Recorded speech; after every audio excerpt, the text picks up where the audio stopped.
good evening. Welcome to episode 3 of the 22 Dropouts. We are a podcast and a YouTube show available on Spotify and Acast, and of course on YouTube or anywhere else that you get your podcasts. Now, listen, we're just a bunch of rugby friends from around the world who decided that we were going to have a virtual get-together during lockdown. So we ain't terribly good. The sound's probably got a bit of an echo. And if Lawrence hasn't spun around on his little hamster wheel, you'll get a delay coming from Kenya tonight as well. But you know, we have some really uninteresting news. We have the odd little nugget of rumour going around. Apart from that, we like to have a laugh, and we hope we're going to entertain you. So don't moan at us about the technology. It's not all our fault. We're referees. We can't work technology. You should know that by now. But if you fancy something, says otherwise. But if you do fancy something different during the lockdown, or when lockdown's finished and you're on your way to work, please do download our podcast, listen to us on the way to work, watch us when you've got nothing better to do. We might make you chuckle once or twice. You can connect with us on social media too. Just search at 22 Dropouts on Twitter, Instagram, or Facebook, and don't forget to comment, like, and subscribe us on YouTube. So tonight, joining me from our 22, we've got Chris. Say hello, Chris. Good evening. Mark, can I ask you a question? No, because it's bound to be stupid. It probably is. Are you giving blood? Because it looks like you've got the pipe connected to your arm. Yeah, this is because my headset lead is not quite long enough to go underneath my shirt, so it has to come out my sleeve. I'll sit closer to the camera and that might help. Chris, just for that, you're a big cock. Yeah, so we do like to showcase. That's not what his mother. That's not what his mother said. I can really his mother was saying that, mate. Mate, she would know she's bathed you till you were about 15 or something. Now, guys, we do like to showcase different beers and different drinks, particularly local ones. So today, I'm showing the golden beer called Big Cock. It's raised by hand, and it says on the side, yeah, don't chuckle too loud, but it does say raised by hand.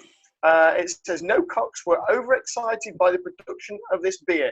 It's a lovely golden beer, all right, available from directbeers.com if you fancy one of those. So from me to everybody, to my 22, to you out there, it's cheers from my big cock tonight. Hey, buddy. So, Chris, what are you drinking? Not happening anymore. What are you on, mate? What are you drinking? I'm boring tonight because I did try and get local beer, but our podcast must be working because they're all sold out. So I'm on the Guinness tonight, I'm afraid, but you know it's just as nice, and it's always a solid option. Well, here's cheers to you, Guinness, mate. So here we go. So before the lights go out, let's just have a quick chat with Lawrence over in Kenya. How you doing, mate? Yeah, I'm doing good. How about you? Welcome all to the 22 Dropouts episode 3. Lawrence Sugar all the way from Africa. Nice one. And now, Lawrence can't join us for a beer, and it's not because he's not old enough. He just looks a lot younger than he really is. But because in over in Kenya, they've shut down all the bars like they have here, but they've shut down the off licenses as well. Oh. That's sacrilege. That's sacrilege. Yeah, it is awful, that, isn't it? It's a certain type of crime, isn't it, Sam? It's a certain type of crime. It's a heinous crime.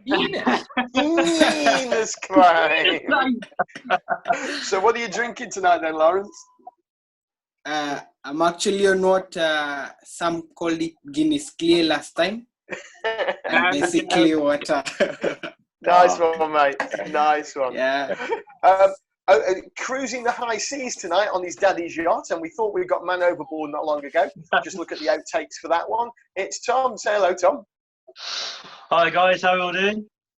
Yeah, good, mate. Good, mate. Good. Somebody else wants to talk to you, just us two. So what are you drinking tonight, mate? Well, I'm still working through my my case of making online delivery to ensure that I got the supplies I needed of my mixed berry Stowford press. So enjoying that nicely. Massive compliment, mate. I think I've got the vibe. Not a new cough, is it, Chris? You haven't got any of them. I'm back home in Kent for the moment. I'm back home at Kent in the moment, and I thought that I've got to keep some of my West Country Gloucester University roots going, so I thought a cider would do very nicely. Cider? Right. Tom? Yeah? Last week, we asked the question of Christopher about what he got in the background. When you're doing your macro diet, Tom, just down near your right elbow, I spy a box of Yorkie. It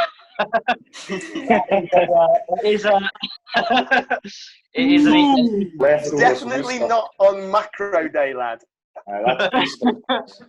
It's an Easter egg I've yet to eat because I'm so sick of my diet, Mike. That's what it is. You get caught out something rotten. Well, cheers, buddy. Good health to you, mate. What kind of diet? If you're drinking, you've got a glass. No, just a standard glass, then, mate. Yeah, a standard glass. Mate. I like a glass with a bit of something to it. Hey up. It's rather rude. I think it's that because when he goes to sleep, when he nurses his beer and he falls asleep and it falls down, it doesn't slip right out of his hand. Exactly. I'm not gonna lie, Tom. I thought you were going to say a glass with a rim, and that would have taken things way out of proportion. That's just your okay. Moving swiftly on.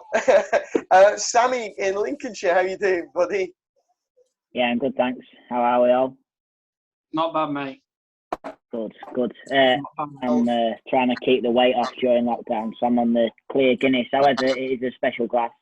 First ever England match I watched away. Fortunately, it was in Paris this year, so still waiting for the first half to turn up. We'll still be waiting a while. I will plug a beer though from Ferry Ales Brewery. It's called the Mosquito after another plane. So yeah, it is very nice. I had it on Sunday when the sun was in there. Fantastic. And we're going to cross a little bit of water now, going slightly the other way, over to Malta and say hello to Sam. Hey guys, you all right? You good? Absolutely, mate. How's you? Yeah, not too bad. It gets darker here because we're an hour ahead, so it's catching up on me. Honest. My tipple for tonight is a nice Shiraz, 2018 Shiraz, by Marsavine Vineyards in Malta, Caravaggio. So yeah, just getting hot on. You got to spend a little bit, haven't you? So enjoying it in my Help for Heroes mug, as you do. Classic as always, mate. Guess what? I heard something last over the weekend, and I just want to get your thoughts on this, guys. Now, if, as is being reported in all of the press, there may be one or more Premiership teams go bust because of the lockdown and the lack of sport. If, let's say, one does go, and that leaves the Premiership ones short, will Premiership Rugby Limited, who are about making money and having competition, will they want to bring Saris back up just to even the numbers case out? closed, move on. They don't deserve to come back. Can we just leave Saris alone, please? I mean, they've had it tough, haven't they? We keep going back. If it was any other club, it won't be happening. So, I mean, if it were Newcastle that had done it, would there be the same sort of media furore about Newcastle being relegated? I'm not just picking Newcastle because they're just coming up, but they haven't got the wealth of experience that other clubs have. Well, Newcastle are one of the ones that are reported to be potentially in this big crisis financially, and therefore they could actually go bust before they play in the Premiership again. Well, I was looking, I was doing a bit of digging on this, and last year teams were given some money to help pay off any debt, pay off any investors, stuff like that. That included Falcons, who went down last season.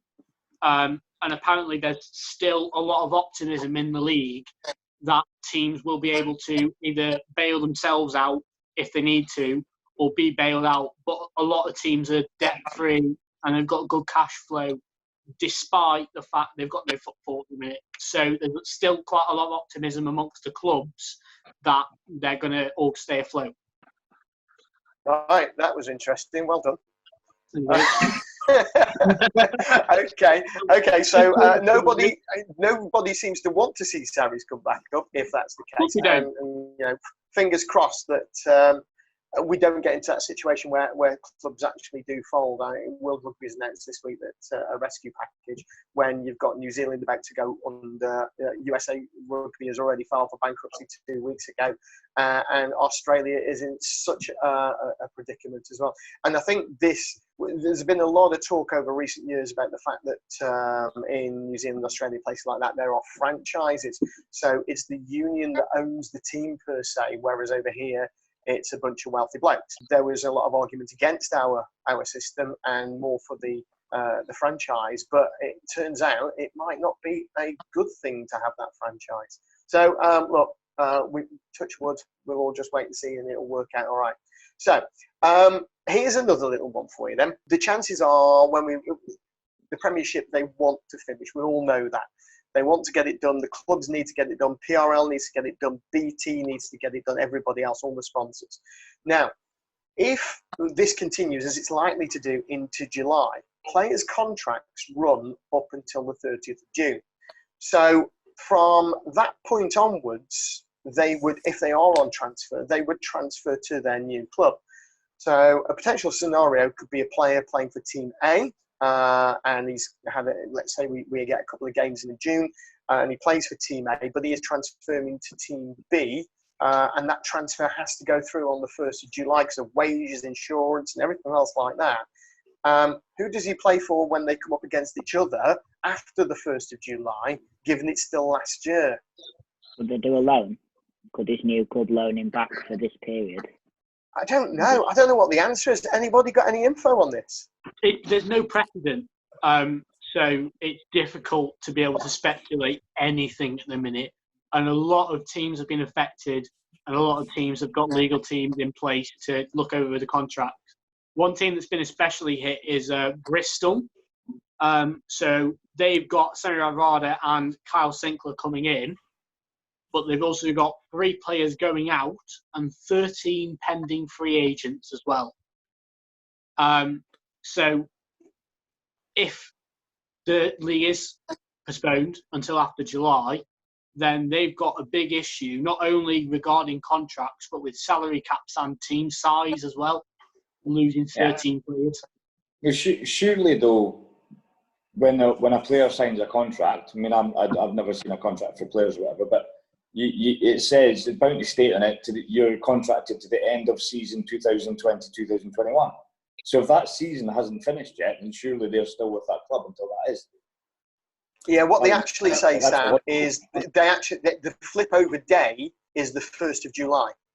So it doesn't say to the end of the season. It actually says your contract terminates on the 30th of June, and your new contract with your new club will start on the 1st of July. And that's where this sticking point comes in. Yeah. Yeah, it's something that I've looked into a bit now, Mike, and there's lots of uncertainty around the player contracts as well. There's lots of thoughts that clubs may look to try and release players early to avoid having to pay them. There's lots of things going on at the moment, and players trying to make sure and safeguard themselves situations like that won't occur. So it's quite a difficult situation at the moment with everyone trying to balance and make sure that everyone can stay afloat, make sure that, obviously, back to our last point, in that the clubs don't sort of go under.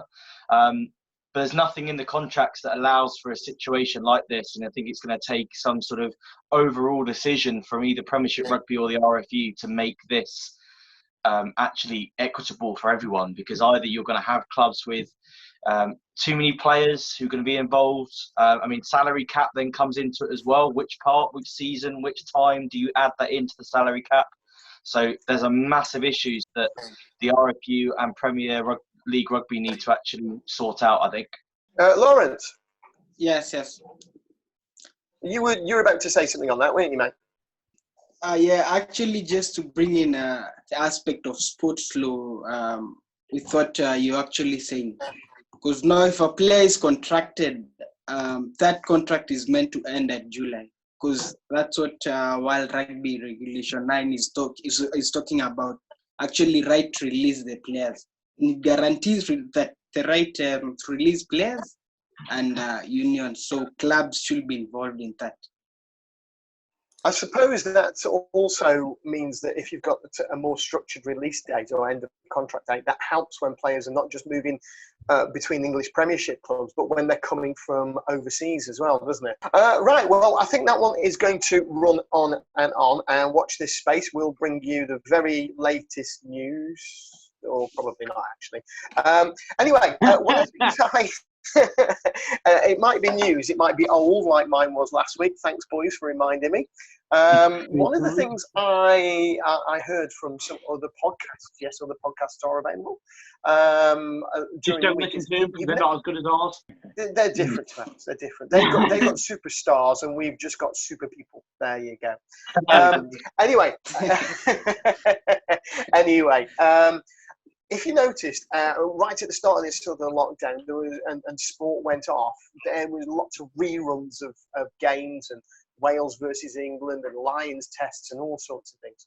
And some of those are former rugby players that are on the shows on the other podcasts. They've been deciding which game of theirs they would like to see repeated on TV. Now, some of us are fortunate to have most of our games recorded. Daryl, who can't be with us tonight, has them all done properly. Some of us won't. Lawrence does. Lawrence has fantastic games recorded and on TV because I've seen them. Haven't I, Lawrence? Yes, you have. Very nice he looks too, and you'll see a bit of Lawrence looking good on TV later. But what I thought we would do then, if we could say all of the games that you've ever done have been recorded as though they were going to be televised, and you could go back to any game that you've been part of, and it could be repeated now, which game would it be? And it doesn't have to be because of something you've done in it. It could be just because the guy on the wing had feet like Jason Robinson and was an absolute superstar. So I'll tell you what, let's ask Chris first. Chris, you've sent us a photo as well, haven't you, of a recent game? Just tell us a bit about this photo. I have. So this is from a team of 3 game. I think it was a Bucks Cup quarter-final. I think. Was it? Or semi-final? We don't care. All right. Bucks Cup knockout game. As you can see, you can tell from Micah there with our other very able assistant, Roy. Mike was in the middle. I was on one line. Roy was on the other. Michael had a bit of a hiccup, didn't we, Michael? Why do I get the feeling I've just probably stitched myself up tonight? You have a little bit. At least it's you and not me. Ball's kicked ahead. Ball's gathered. Taken into contact. It gets punched backwards. And one team go over and they score a try. Mike blows his whistle and signals for a 22. Everyone stops dead. No one knows what to do. Everyone's looking around like, what has this guy just done? So Mike went, right, time off. And Roy, bless his heart, it was sort of one of his first games on the line. So can we just point out, Roy was only about 9 meters away from it. Yeah, Roy was 9 meters away. I was 41 meters away. That was a nice book you just passed, Mike. Mike was not inside his 22, obviously. Oh, you cheeky son. I was there. I was right there. I just got the lines mixed up.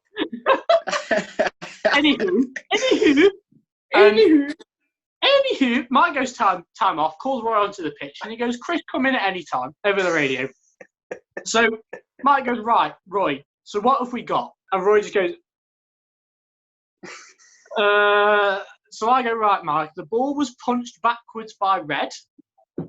It was then kicked by pink 9 and grounded before you blew your whistle. I was like, right, so let me go through that again. It was punched backwards by red, kicked forward by pink 9 and grounded before I blew my whistle. I said, yes. Roy, have you got anything to add? No. Fantastic try.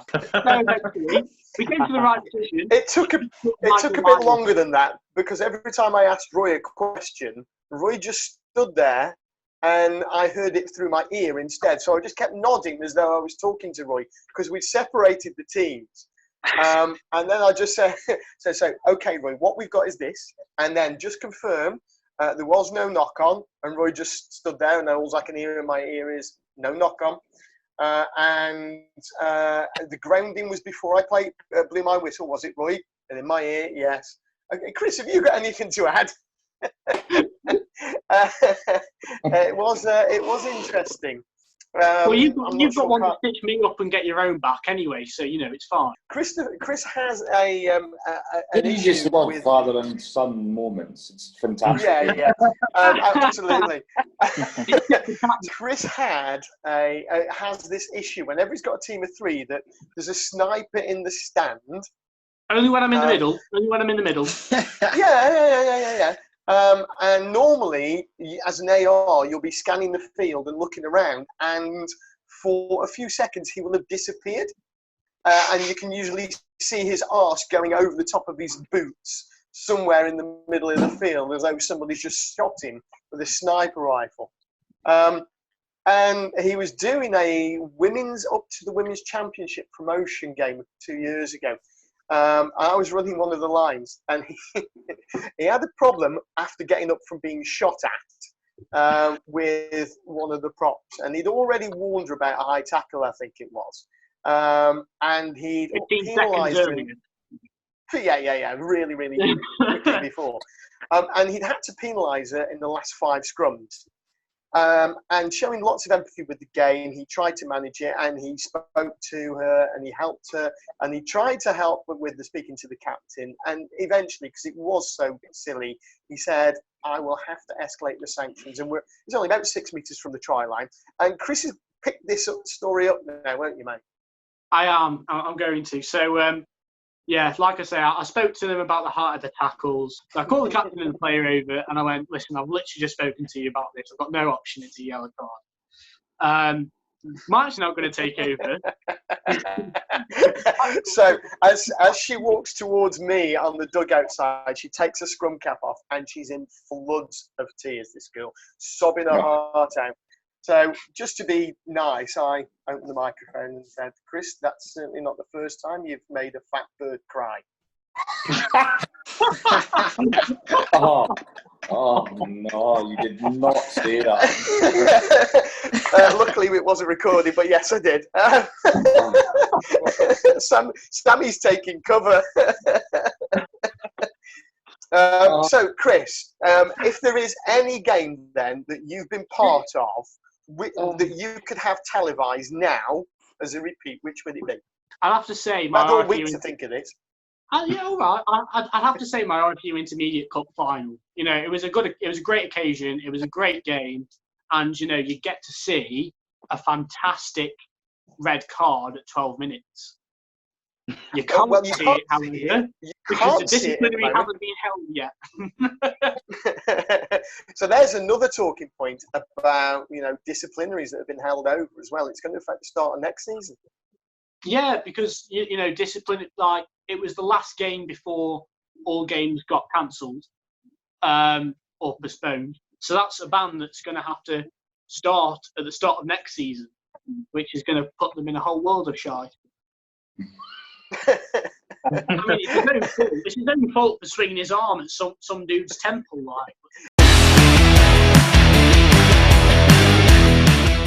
So, Sammy, what a lovely photo that is, mate. Where was that? That was at Newark, so it was my first senior final. It was last year. Should have had the NLD Cup final this year, but coronavirus stopped that, so a bit well and truly gutted, as well as the other games, but we're not going to them. So yeah, showing off any referee's signals.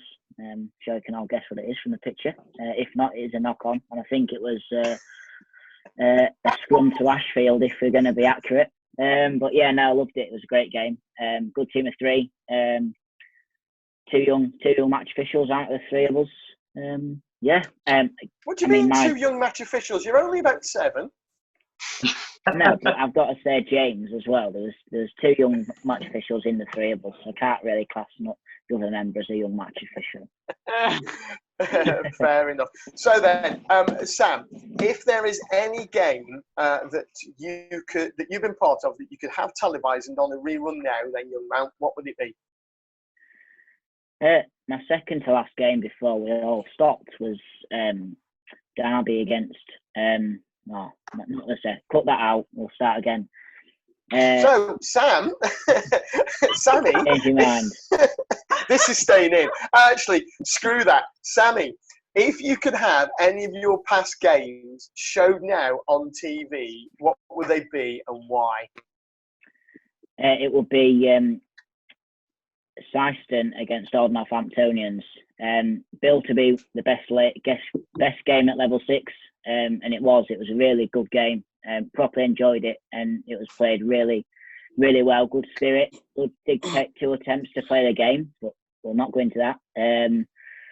It was just a really good game. Really enjoyed it. I think there was more people there watching me than there was watching the actual game, but we'll go with that. But there was no camera other than my dad's phone. I think I'm going to change the game. I'd really like to be televised. From well, actually, the one I really liked to be televised was the one where you were the cameraman, Sam. Yeah.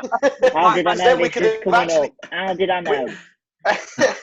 We could then have seen the fell play, and we could have had playbacks and commentary instead of a camera that just showed something else. Do you have like a list of gags that you've got to do in each podcast? Like, no, mate, they just come naturally. So, Sam, over in Malta then. Picture. Where are you? Which one's you on there? I know, it's like trying to find the left-hand side. Yeah, it's like trying to find Wally, isn't it? Yeah, it is a bit. Yeah, so that was back in 2007 in Malta. So it's actually for a couple of reasons. Basically, the team Sharks RFC, they'd existed for about 3 seasons and they've never won a game in Malta. And then I moved to Malta in December 06 and I started coaching in Jan 07. And, you know, more on the coaching side than playing, but I got a few games in.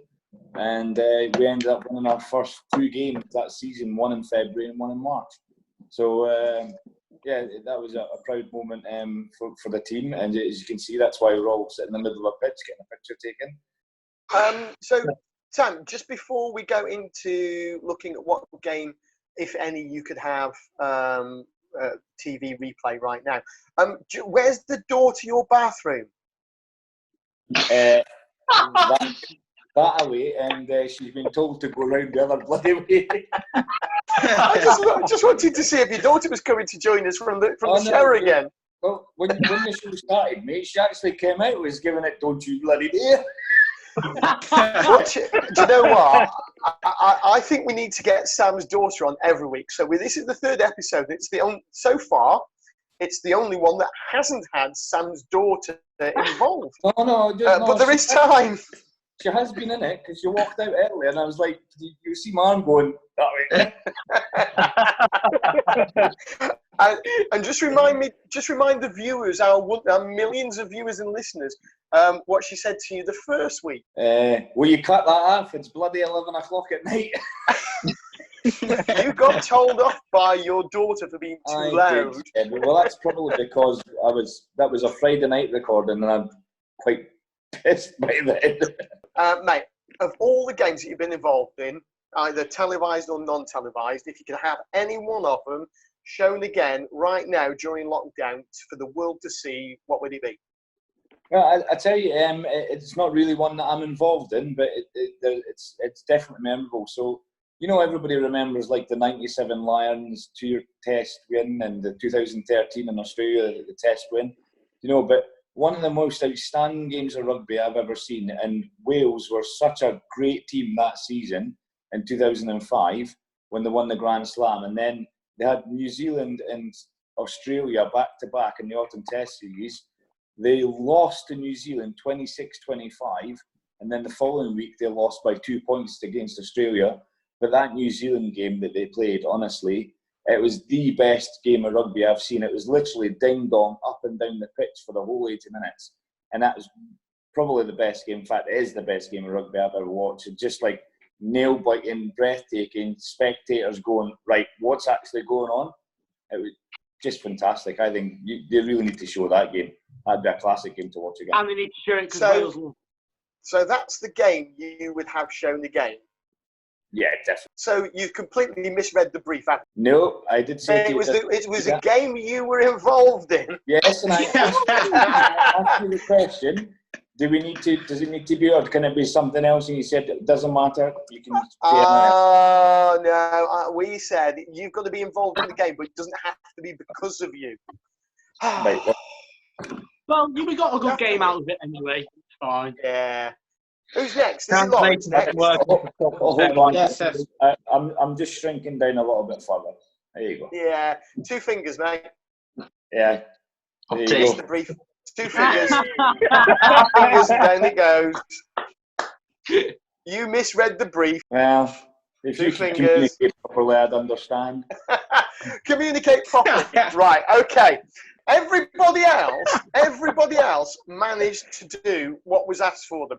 One man did not. He's a big cock. Well, again, anyway, anyway, moving on. Lawrence, look at his little face. Bless him. Lawrence, do you actually have any photos of you doing rugby where you look any older than 12? Not really, because I got introduced. That's because you're 12. So this is you look at this, mate. Right. Come on. Hang on, we've got to have a delay on the way to Kenya. It's going by airmail again, via somewhere else. Quick, pedal the bike. So, look, 16 years old, first senior game. He's on tally, boys. I wish I was on telly when I did my first senior game. Instead, I had 40-year-old vets telling me that I didn't know the laws when they're playing the laws from 10 years ago. You just didn't know their laws. That's the difference, mate. Exactly. Anyway, Lawrence, first senior game, was that in sevens or was that 15s? Yes, definitely in a sevens match because I'm fast. Oh! Hey, mate, feel free to come over here because this lot I've got to work with. Aren't you the slowest out of us all, Mike? Well, at least Lawrence knows with a try line, and this is not a 22 drop. Poor positioning. Let you. It was nothing to do with the poor positioning. It's my dying eyesight. Sam, just give me your glasses, mate. Will you? Give me your glasses. I need your glasses, mate. Thanks. I'll wear those next time. Go on, Lawrence. So, 16 years old on telly, first senior game. Nice one, man. But if there's one game you've been involved with that you can have televised with 23 cameras, 2 commentators, a TMO, everything, which would it be and why? Actually, I love my that picture that it's there because it was my first senior game debut back then in 2017. So the only thing that I love the game is the absolute gesture that I got from the losing captain. After the game, he came and actually shook my hand and said, I'll talk that in Swahili because he said, Ref, game yako nipo, in English translates that, Ref, you had a brilliant match. So it's a rare gesture, I think, normally get as a referee for the losing captain to come after the game and actually give you a thumbs up or something like that. That's why I really love that game so much. So for our millions of viewers, when Lawrence's mouth does that, and then he speaks about 3 seconds later, it's just because the internet over there isn't great. At least we've got lights this week. Last week they went off. That is true, isn't it? That's so, Lawrence. Nice one. Tom. Yeah. Talk about this photo. Why did you put a photo of me there, mate? Well, if I could, I'd cover your face up, Mike. I might save a few eyes, but this I'll photo, give you that one. This photo is the first time that that we all worked together, Mike. That you, myself, and Chris worked together as a team of 3. Unfortunately, it was Mike in the middle and myself and Chris on the line. But it meant that we got the opportunity to give him a little bit of stick throughout the game over the cons, which is probably part of the best thing about working refereeing wise with your mates. On a team of 3 especially. Yeah, I think I'm not sure I'm your mate anymore, Yorkie. So second part of the question tonight then is, if any of your games could be televised for whatever reason, your game's not like the British Lions or Wales or anything like that, Sam. I understand. Any of your games, which one and why? Thanks, Sam. I think I'd have to say, actually, I'm on the line for this game. It was my first game in Gloucestershire, working with two of my now good mates at the university. And it was a game held at Cinderford between two local private schools. One was across the border in deepest, darkest Wales, one from Gloucester. So a bit of rivalry between the two countries there as well. And we had an early incident within the game where a player got caught by a boot in the face, which he claimed, and so did the coach and the physio, right in front of me on my side, that he'd been clipped on purpose in the face. So I'd quite like to see what happened from that. And it meant that I had to feed in the first ever red card for the referee that was in the middle. So his first ever red card was filmed on the sideline. Nice. Tom, did the referee do the classic? Many reasons, to be able to see exactly what happened, and also to see the look on his face when I tell him that I have a serious act of foul play. I mean, Sammy knows all about hanging ARs out to dry, don't you, mate? I don't know what you're on about. This is about. I'm on about you in the middle, and Michael gave you some foul play. Oh well, I didn't really hang him out to dry, did I? I mean, the ball had gone away, and I went with the play and not seen anything. A line that is well versed within the referee community, and that I am told that ARs get quite a bit. Mike, do you want to elaborate on the decision? Well, you should know because you stayed with the referee with the camera on that incident at Scunthorpe.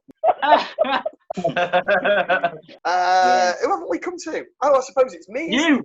Did you polish your head before it was on camera or not? Oh.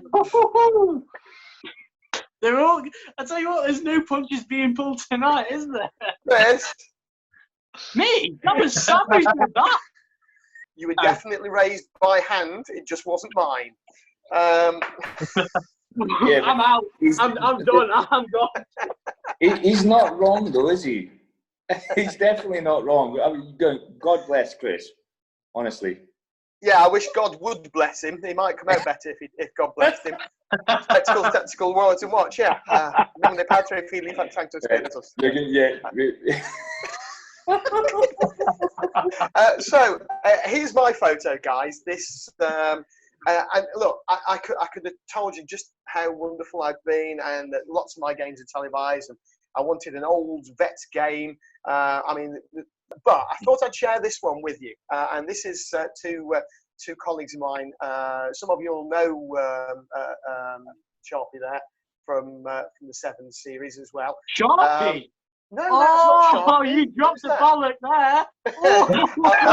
I'll do Sharpie, well done, mate. You went to Twickenham. Show yourself that bottle, mate. Show yourself that bottle, son. Jesus. Just because you both ginger. That's prejudice, that is.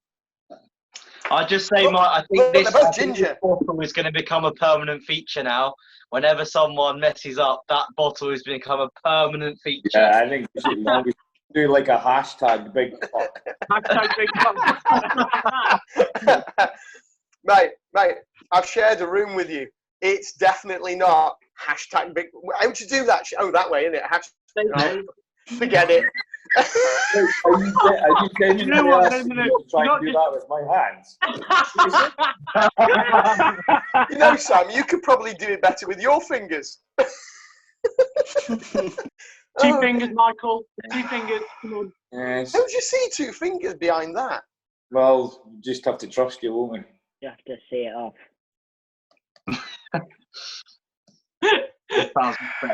Good lad.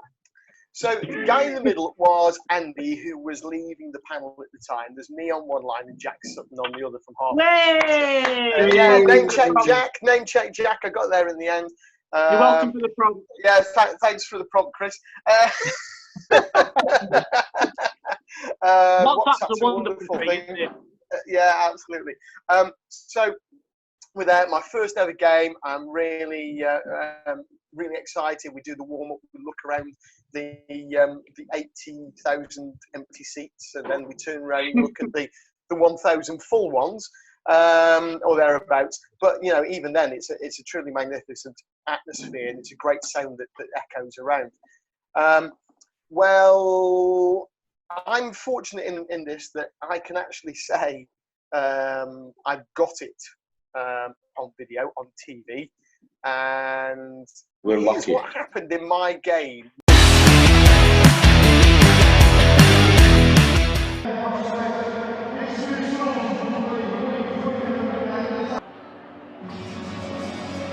Wellington College, also with Will Greenwood mentioned in their coaching ranks.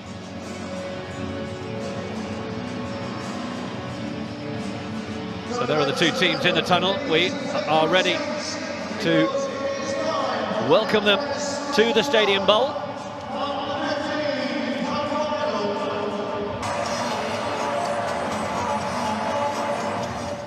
They know their way around a rugby field, Sam Howard. Yeah, we've got two powerhouses of school rugby here playing. Warwick constantly in the final, under 15s and under 18s. Wellington always very, very strong. This should be an absolute cracker of a game. I can't wait. Well, it's underway. 12 phases, but fair play to the Warwick defence. They've made tackles and tackles again. Wellington didn't really go anywhere then. Ball out to the right, then it comes through Thomas, and now they're trying to find a little bit of room down this near side, but touch. Thank you. Despite the touch judge losing his flag, Max Watson had stepped on the whitewash.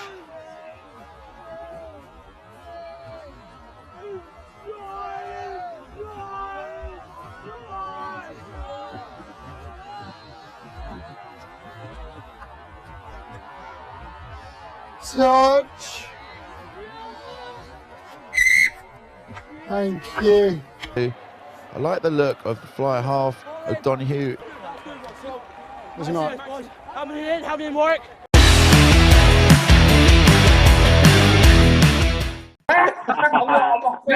Well done, Mike. Did you forget to fasten the Velcro? It's a good job the ref mark isn't linked up. It's a good job the ref mark isn't linked up, because all you can hear is the flag like sort of go up and the arm just go up instead, and you just get touch. You know on the flags they have these bits of Velcro, Mike. Do you see what it does? It just fastens round either side, and then it doesn't come off now. You can wave it all you want and it doesn't come off. Mikey's already started using those things. It's Velcro things, for doing shoelaces and that, because he's told. Hey, listen, I liked it when they put Velcro on my boots. Velcro's too complicated, you just use your slip-ons. If I don't get kid size, mate, if I don't get kid sizes, they're all slip-on anyway.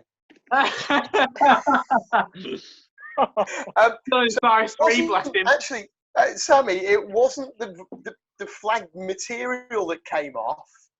I bent so low thinking that I've got to get that, I've got to spot this. And as soon as his foot touched the line, I flicked the flag up and it hit the ground. So the flag dug into the ground, my arm carried on and the flag just rolled into the pit. It's not even a crucial call, they're in their own half. Mate, like I think about that. Twickenham. Yeah, thank you, Sammy. Exactly. To be fair, Chris, every call you've got to treat it the same because it's that important in the game, mate. Yeah. Big respect, Sam. Big respect, man. Chris. Now stop hanging Chris. to dry Chris. Chris. Show them where it is. Yeah, Chris. Yeah, Chris. Hashtag big cock. Ladies and gents, millions of listeners and viewers, I think with that, it's time to take a quick break. We'll be back right after this. Welcome back to the 22 Dropouts. The wonderfully Big Cocked podcast and YouTube show. Don't ask. If you missed the first part of this, then you're a bit too late. But don't forget to join us on social media, Twitter, Instagram, and Facebook at 22 Dropouts. Like and subscribe on YouTube, and also find the podcast on Acast and Spotify as well. So it's time for the Rumour Mill. I don't know why I did that. So Tom's been looking back. Hashtag big Tom. Please take that back. Take it back. Take it back. Never ever do that again. Okay. My glasses have got needs windscreen wipers, man. They're steaming up here. So Tom has been looking back at our previous rumour mills to see if any of them actually come true. Tom. Yeah, yeah. So obviously we spoke about a few rumour mills last week. Sammy had a look at the smart ball technology. As I said last week as well, I sort of had a chat with a couple of the guys at Gloucester. It's something that's in the process. Lots of clubs have been approached about it already, so this is something that is out there that they're ready to try and use. It's just getting everyone on board. So that is an ongoing story. Obviously, as well, with all the current movings and going on, and the fact that the Premiership is currently postponed until who knows when, the issue came up last week with Johnny May going to Gloucester is when will he move? Will he move soon? Will he move when he's meant to move? Will he carry on for Leicester Tigers? But this is the case for all of the players that are currently meant to be moving across to other teams. How does that then compare with the guys who are going overseas? So we spoke on episode 1 about Greg Laidlaw. I spoke a little bit too late last week on George Cruz going to Japan as well. How's that going to affect their moves? I think it is. I think that really it's going to be something that World Rugby need to look at overall as a whole thing, because it's something that different leagues will be playing at different times. And of course, clubs want to make sure they have their players in time. You don't want to arrive at a club late, behind everyone else, not sure what's going on, not involved with all the pre-season training. You're going to feel behind. So players, I'm sure, will actually probably want to go to their new clubs as well. As much as they'd love to see out the season at their current club, it may be an opportunity that actually they do just go. That's going to be the problem throughout with the Premiership rather. In that even once we can get back up and going, their clubs will need time to train their players back up to peak fitness once more. So it's all going to be sort of wait and see what happens. As is everything with our lives at the moment, is just see what happens, and it's just the nature of the beast at the moment, I think. So, am I right in saying that it is literally the English Premiership is the only competition that has not said enough's enough and we're finished? So, I mean, for example, we don't want this to be in France where they've got to play some of theirs and some maybe moving over here and some going to Japan and some coming from Australia and all those sort of things. It is literally just the Aviva Premiership that is the one that he's saying we still... It's the Gallagher Premiership. The Gallagher Premiership. Good one tonight, aren't I? Hashtag big Tom. Yeah, that's me, thanks. Hashtag. Lawrence, hashtag. Hashtag Lawrence.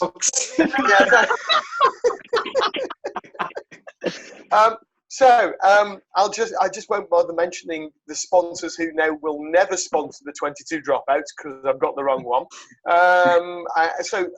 Is it just the English Premiership that is still yet to decide its competition? It seems that way, yeah, and I think that it's going to be a real problem for lots of different issues, because not only the players that are moving, but the players that are currently still there, are their salaries going to be included in this year's Premiership, as in this season's Premiership, and the salary cap? There must be lots of regulation that Premiership Rugby will have to bring in to ensure that all clubs are able to compete at the right level, the right amount of money, how are they going to support themselves. There's so many different issues that need to be addressed. It's a mammoth task, really, and it really depends on the current guidance from the government. Cool. Fantastic. Well, we'll wait and see. Thanks, Tom. So, it's been a bit of a quiet week, actually, apart from World Rugby. So I think we'll start with that. Chris, talk to us about World Rugby. Yeah, so I've got a follow-up from episode 1 and 2 rumour mills, actually.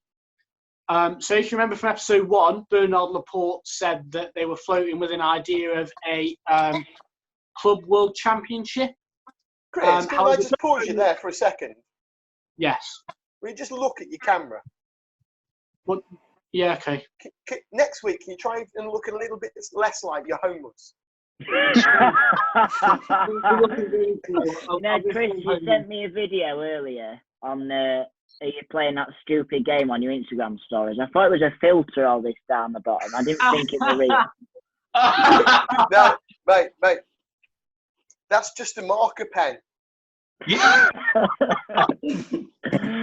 you seen them Amsterdam wheels you can get?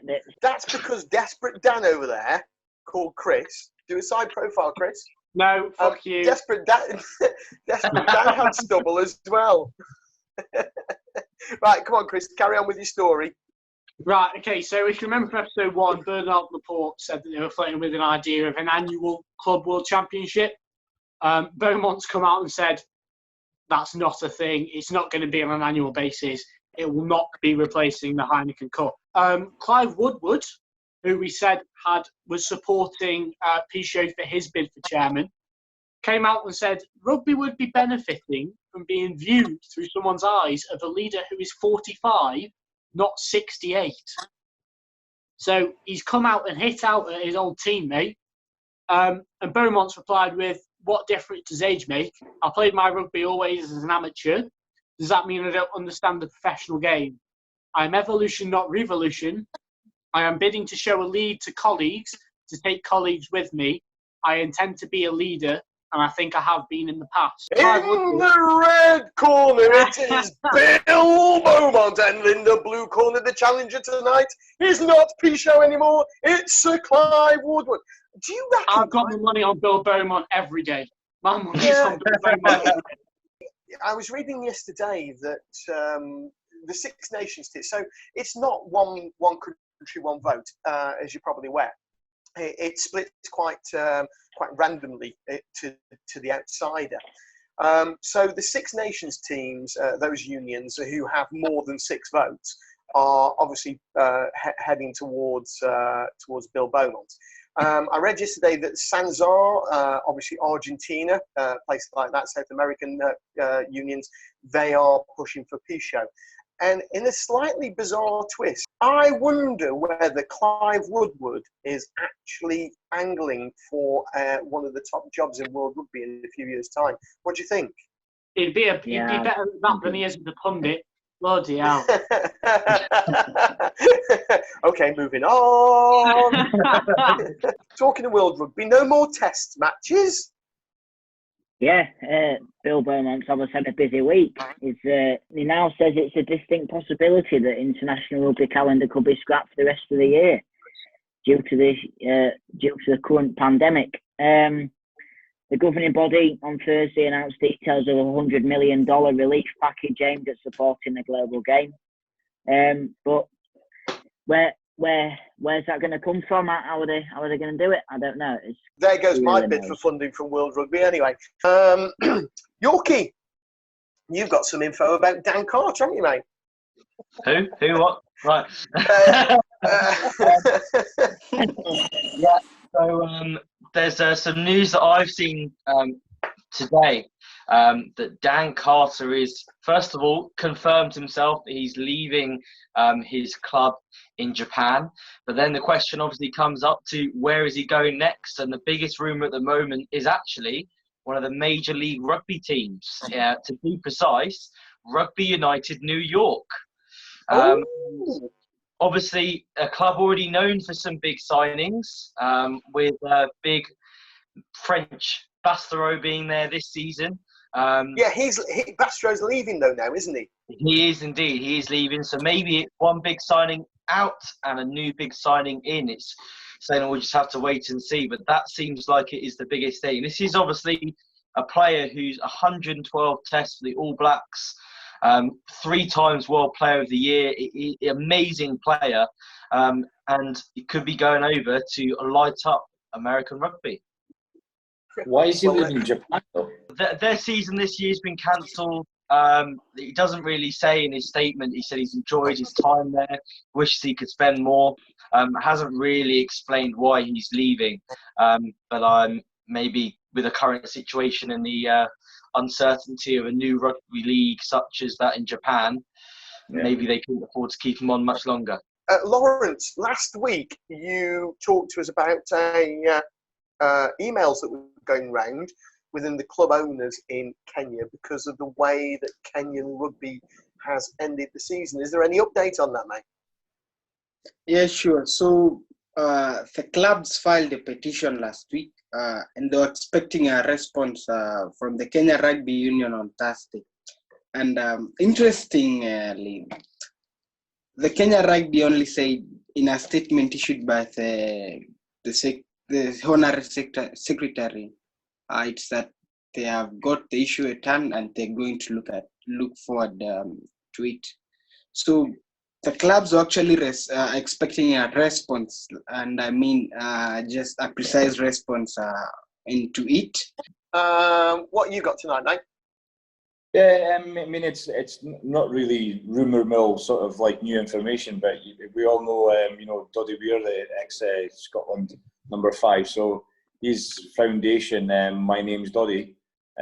So he was diagnosed with MND back in December 16, but didn't really get out to the public until I believe it was December 17, if not later than that. And just I've literally just finished reading his book, and there's also a podcast, if you like, but it's actually called Dodcast. I like that. See what they did there. Yeah, there's actually I think 3 or 4 episodes, and it's just different subjects like running down how they're coping in the lockdown, what they're doing with MND, all the scientist sort of stuff around it.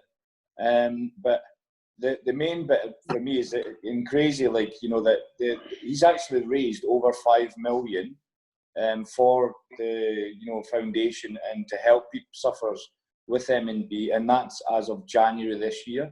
But the reason I really wanted to bring it up is during obviously what we're going through with the pandemic.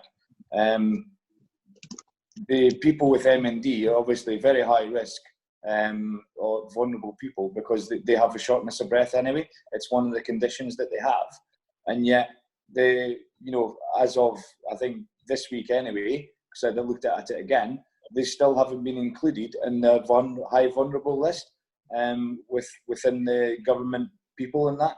So I think that in itself is something that needs to be updated and changed. Obviously, it's flexible and it can add and shrink, but that's something that Doddy's been really promoting and pushing to get these people on that list. And if you get a chance, grab a hold of his book, read his book.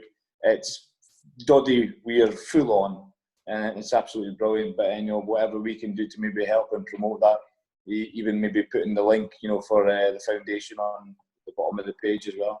Absolutely right, and we will actually put a link or the details right at the very end of this podcast so that you can check out the Doddy Weir Foundation. Tremendous bloke, tremendous rugby player, tremendous ambassador. Our hearts go out to him and his family as well. And I think that's probably a really, really good place to leave tonight's episode. We've had a great laugh. And we bring it back down to earth with that. And don't forget that Rob Burrow as well, who has joined forces with Doddy Weir in many respects because he's been diagnosed with MND as well. Let's, all our thoughts and prayers are with both of those and anybody else suffering from such a debilitating disease. So with that in mind, guys, it's a good night from me. It's good night from my motley crew who are joining me out of the 22 tonight. Say good night, guys. Good night. Good night. Good night. Don't forget, we're a podcast and a YouTube show. You can find us on Acast, Spotify, and of course YouTube. Otherwise, we wouldn't be a YouTube show. Just search 22 Dropouts. Don't forget to like and subscribe.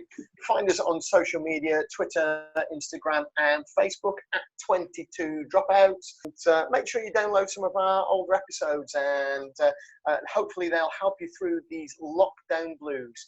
From all of us, then, take care, good night, and we'll see you next week. Oh, don't forget our fitness special, our lockdown fitness special. That will be out in the next couple of days as well. Check that out and see what we're doing to try and stay active. Good night, everybody.